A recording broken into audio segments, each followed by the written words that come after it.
ఆనాడు పాకిస్తాన్ మీ మీదకి వచ్చినప్పుడు మేం కావాల్సి వచ్చిందా?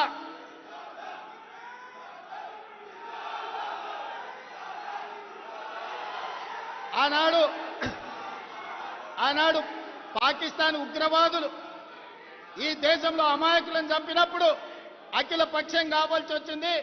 కాంగ్రెస్ పార్టీ అండగా నిలబడాల్సిన అవసరం కనిపించింది. కానీ ట్రంప్ బెదిరించంగానే నువ్వు యుద్ధాన్ని విరమించుకున్నప్పుడు అఖిల పక్షాన్ని ఎందుకు పిలవలేదని మేము సూటిగా అడుగుతున్నాం ఈ దేశ ప్రధానమంత్రిని. ఇది నీ సొంత వ్యవహారం కాదు, నీ పార్టీ వ్యవహారం కాదు, ఇది ఎన్నికల విధానం కాదు, ఇది దేశ భద్రతకు సంబంధించిన విధానం.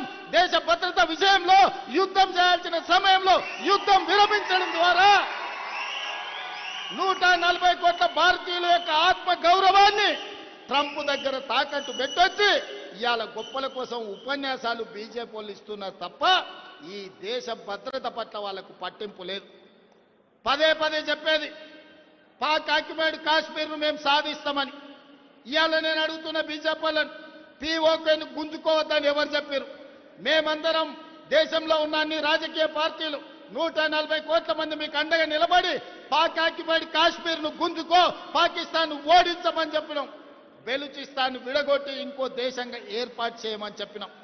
బెలూచిస్తాన్ విడదీసే శక్తి నీకు లేదు, పీఓకే తెచ్చే శక్తి నీకు లేదు. కానీ ఇవాళ కాంగ్రెస్ పార్టీని మీరు విమర్శించడం ద్వారా ఏమి చెప్పదలుచుకున్నారని బీజేపీ నాయకులను నేను అడగదలుచుకున్నా. అందుకే మిత్రులారా, ఈరోజు దేశంలోనే పెద్ద కంటోన్మెంట్ మన పార్లమెంటు నియోజకవర్గంలో ఉంది. సికింద్రాబాద్ కంటోన్మెంట్ అంటే ఈ దేశ భద్రతకు గుండెకాయ. ఈరోజు ఇక్కడున్న సైనికులే ఈ యుద్ధంలో పాల్గొని ఈ తెలంగాణలో ముఖ్యంగా ఇక్కడ తయారు చేసిన యుద్ధ విమానాలే ఈరోజు యుద్ధంలో దేశం యొక్క గౌరవాన్ని నిలబెట్టినాయి. మోడీ గారు తెచ్చిన రాఫెల్ యుద్ధ విమానాలు మన పాకిస్తాన్ కూల్చింది. ఎన్ని కూల్చిందో రాఫెల్ గురించి చెప్పమంటే ఈరోజు చర్చ లేదు. ఈరోజు మన దేశంని కాదని ఇతర దేశాల నుంచి రాఫెల్ యుద్ధ విమానాలను కొనుగోలు చేసిన మోడీ గారు మీరు జవాబు చెప్పండి. మన పాకిస్తాన్తో జరిగిన యుద్ధంలో ఎన్ని రాఫెల్ యుద్ధ విమానాలు పాకిస్తాన్ నేలగూల్చిందో మీరు లెక్క చెప్పండి. గొప్పల కోసం వేల కోట్ల రూపాయల కాంట్రాక్టులు మీకు కావాల్సిన వాళ్ళకి ఇచ్చి ఇవాళ రాఫెల్ యుద్ధ విమానాలు కొన్నారు. అవెందుకు నేలగూలినాయో ఇవాళ ప్రజలకు సమాధానం చెప్పాలి. అందుకే మిత్రులారా, ఇవాళ ఈ ర్యాలీ ఎన్నికల కోసం కాదు, ఈ ర్యాలీ ఓట్ల కోసం కాదు, ఈ ర్యాలీ కాంగ్రెస్ పార్టీ కోసం కాదు. ఈ ర్యాలీ వేలాది మంది తరలి వచ్చింది ఈ దేశ సైనికుల యొక్క ఆత్మస్థైర్యాన్ని నిలబెట్టడానికి, ఆత్మ గౌరవాన్ని పెంపొందించడానికి. మన యుద్ధంలో పాల్గొన్న సైనికులు మా వాళ్ళు, మా ఆత్మ గౌరవం సైనికులకు మేము అండగా నిలబడ్డామని ఇవాళ మల్కాజ్గిరి పార్లమెంటు ప్రాంతంలో వేలాది మంది కదం దొక్కింది.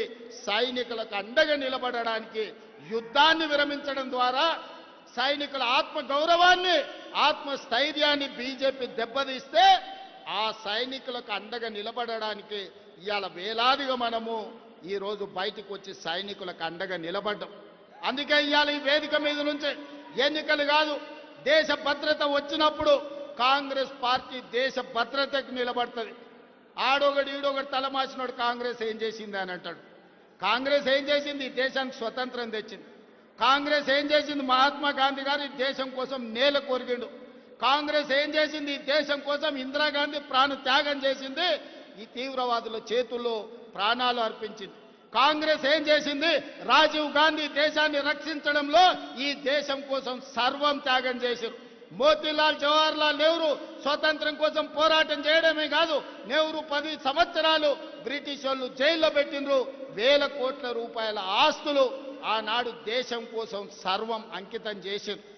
ఇవాళ 75 సంవత్సరాల తర్వాత కశ్మీర్ నుంచి కన్యాకుమారి నుంచి కశ్మీర్ వరకు 150 రోజులు 4000 కిలోమీటర్లు మండు టెండల్లో మంచు కొండల్లో పేద ప్రజల కోసం పాదయాత్ర చేసిన రాహుల్ గాంధీ ఈ దేశానికి నాయకత్వం ఇచ్చడానికి 75 ఏళ్ల తర్వాత సొంత ఇల్లు లేని నాయకుడు ఎవరైనా ఉన్నారు అనంటే మన నాయకుడు రాహుల్ గాంధీ గారు.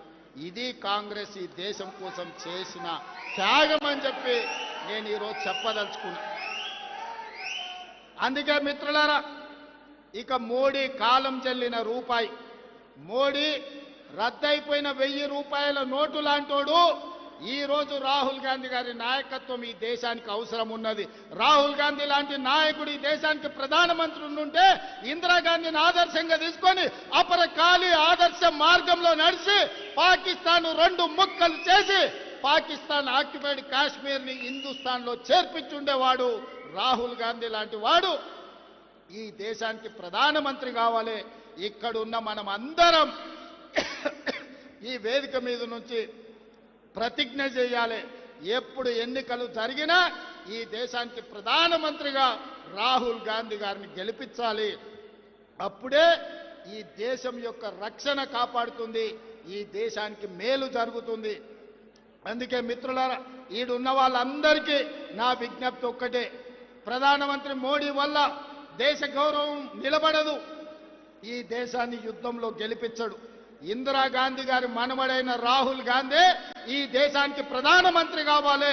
వారు ప్రధానమంత్రి అయితేనే ఒక పక్కన పాకిస్తాన్, ఇంకొక పక్కన చైనాను యుద్ధంలో ఓడించి భారతీయుల ఆత్మ గౌరవాన్ని నిలబెట్టాడు. ఈ దేశానికి రాహుల్ గాంధీ గారిని ప్రధానమంత్రి చేసే వరకు మన అందరం పోరాటం చెయ్యాలి, మన అందరం కష్టపడాలి. మీరందరు సిద్ధమా?